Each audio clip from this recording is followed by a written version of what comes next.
Alam mo ba, ang Tesla ay isa sa pinakamaimpluwensyang kumpanya sa modernong industriya ng sasakyan at enerhiya.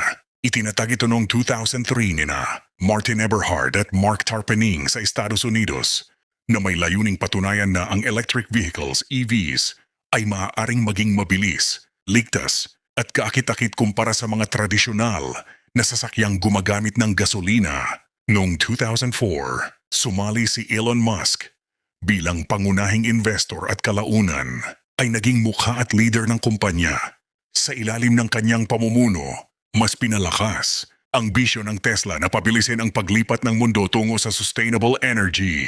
Noong 2008, inilunsad ng Tesla ang kauna-unahang sasakyan nito, ang Tesla Roadster, na nagpakitang posible ang isang electric car na may mataas na performance at mahabang driving range. Sumunod dito ang paglabas ng Model S noong 2012 na naging game changer sa industriya dahil sa modernong disenyo, advanced technology at kahangahangang bilis. Dahil sa tagumpay nito, sinundan pa ng Model X, Model 3 at Model Y na nagbigay daan upang mas maraming tao ang magkaroon ng access sa electric vehicles.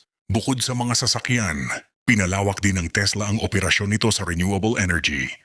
Kabilang ang solar panels, solar roof, at energy storage systems tulad ng Powerwall at Powerpack. Layunin ng mga produktong ito na bawasan ang pag-asa ng mundo sa fossil fuels at suportahan ang malinis na enerhiya. Sa kabila ng mga hamon, kontrobersya at matinding kompetisyon, patuloy na nangunguna ang Tesla sa inobasyon mula sa autopilot technology hanggang sa mga gigafactory na nagpapabilis ng produksyon.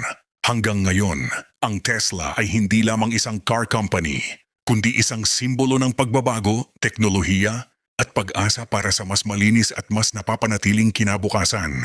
Kung gusto mo pa ng mga ganitong kwento, follow mo lang ang page para sa mas marami pang history at kaalaman ng mundo.